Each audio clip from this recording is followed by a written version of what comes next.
Ada orang yang bekerja 16 jam sehari dan tetap kesulitan. Tapi ada juga yang bekerja dari rumah dengan penuh syukur dan uang terus mengalir.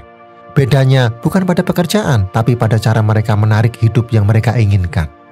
Tonton video ini dan pelajari hukum tarik-menarik bisa membuka pintu kekayaan, kesuksesan, dan kelimpahan dalam hidup.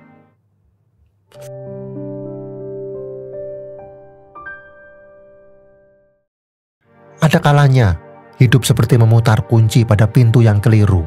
Kita mengira belum waktunya terbuka, padahal yang perlu diubah hanyalah arah putarnya. Saya percaya banyak dari kita bukan kurang usaha, tapi hanya belum menggunakan cara yang tepat. Dan seringkali cara itu bukan dari luar, melainkan dari dalam.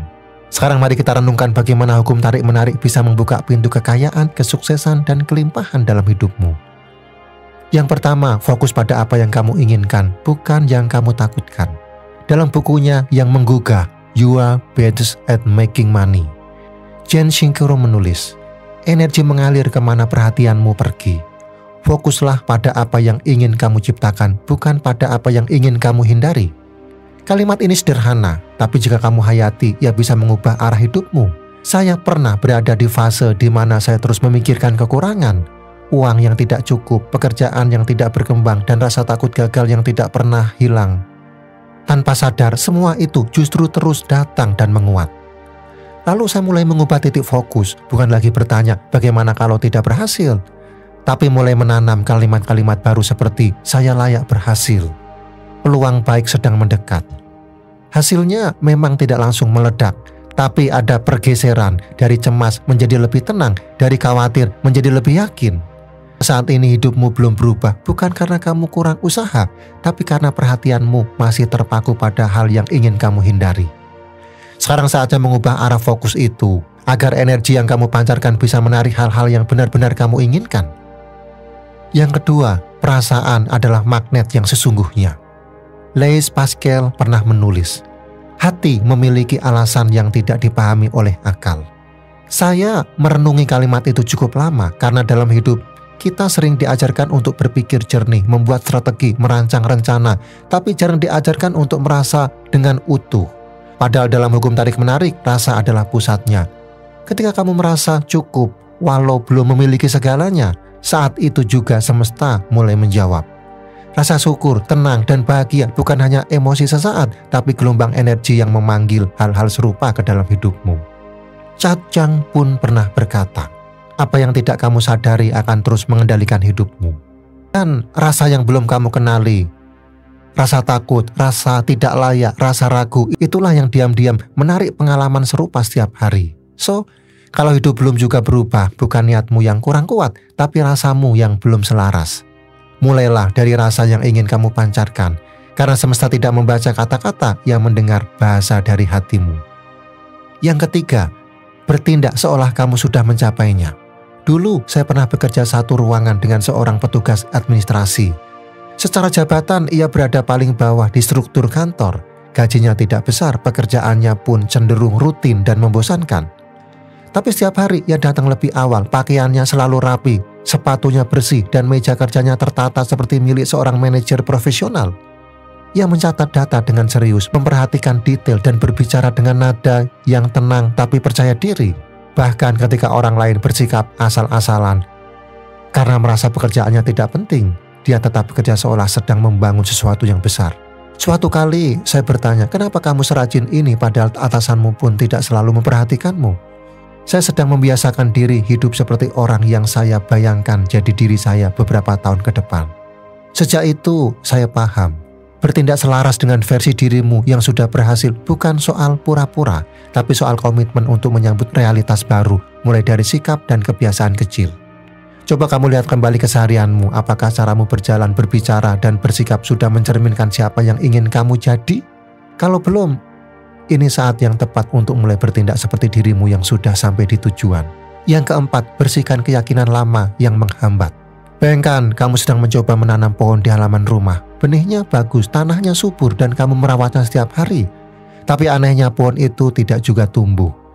Lalu kamu menggali sedikit lebih dalam dan menemukan bahwa di bawah permukaan tanahnya bercampur dengan sampah, pecahan kaca, dan sisa-sisa racun yang sudah lama tertimbun.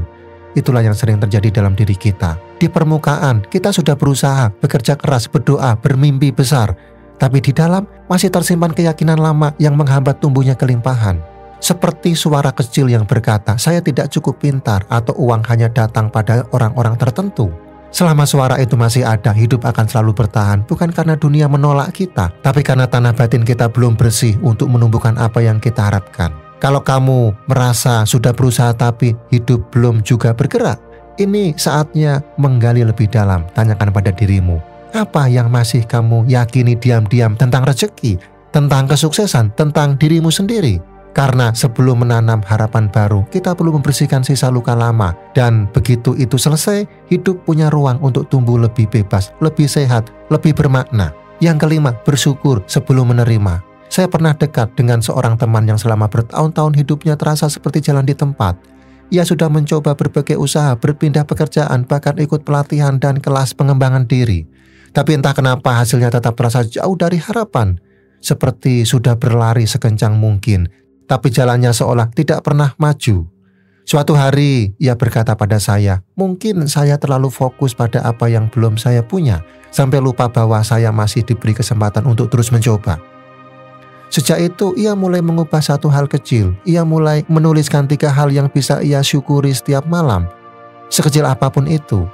Awalnya terasa aneh, tapi perlahan-lahan sikapnya berubah. Ia jadi lebih tenang, tidak mudah panik, dan mulai memperhatikan hal-hal baik yang sebelumnya terlewat. Ajaibnya dari ruang hati yang lebih tenang itu, kesempatan-kesempatan baru mulai datang. Bukan karena hidup tiba-tiba jadi mudah, tapi karena ia mulai melihatnya dengan cara yang berbeda. Saya jadi percaya bahwa rasa syukur adalah pintu yang tidak bisa dibuka dengan kekuatan, tapi dengan kesadaran. Bersyukur seakan-akan hidupmu sudah cukup, bukan berarti pasrah. Tapi justru itu adalah isyarat bahwa kamu siap menerima yang lebih besar, karena hatimu tidak lagi dikuasai oleh rasa kurang. So, pernahkah kamu merasa hidupmu mandek padahal kamu sudah berusaha sekuat tenaga? Kalau iya, bisa jadi jawabannya bukan di luar tapi di dalam. Sekarang yang perlu kamu ubah bukan arah langkahmu, tapi isi dari rasa yang kamu bawa saat melangkah. Sekarang mari kita beri waktu sejenak untuk menenangkan langkah dan menyimak suara hati paling dalam. Seringkali kita terlalu sibuk berlari, mengejar harapan ke sana kemari tanpa sadar bahwa yang perlu kita selaraskan lebih dulu adalah arah dalam diri. Apakah getaran hidup yang kamu pancarkan hari ini sudah sejalan dengan impian yang selama ini kamu doakan? Apakah rasa yang kamu bawa dalam diam, dalam usaha, dalam doa benar-benar mendukung kehidupan yang ingin kamu bangun? Karena semesta tidak menilai seberapa keras kamu berjuang, tapi seberapa dalam kamu selaras. Rumi pernah berkata, apa yang kamu cari juga sedang mencarimu. Tapi 2 hal yang saling mencari tidak akan pernah bertemu. Jika belum berada dalam frekuensi yang sama, jika hari ini kamu merasa diam di tempat, bukan berarti kamu tertinggal. Bisa jadi semesta sedang memintamu untuk berhenti sejenak, membersihkan hati dan mengatur ulang getaran hidupmu. Bukan untuk menyerah, tapi untuk menyambut hidup yang lebih sejalan. Karena ketika hati dan langkah mulai serasi, hidup yang kamu impikan pun akan lebih mudah menemukanmu. Jangan padamkan harapanmu hanya karena hari ini terasa berat. Teruslah berjalan, tapi kali ini dengan kesadaran bahwa jawaban seringkali tidak datang dari luar, melainkan tumbuh dari dalam. Dari kesediaanmu untuk percaya, bersyukur, dan membuka diri sepenuhnya. Kalau video ini membuat hatimu tergerak untuk lebih jujur pada apa yang kamu rasakan setiap hari, bantu sebarkan kepada orang-orang yang sedang mencari arah. Tekan tombol like dan subscribe agar kamu tidak tertinggal konten inspiratif lainnya dari saya. Dan jika hari ini kamu merasa hidupmu belum juga berubah, bukan karena kamu belum cukup berusaha, tapi karena getaran dalam dirimu belum benar-benar percaya bahwa kamu pantas menerima yang lebih baik.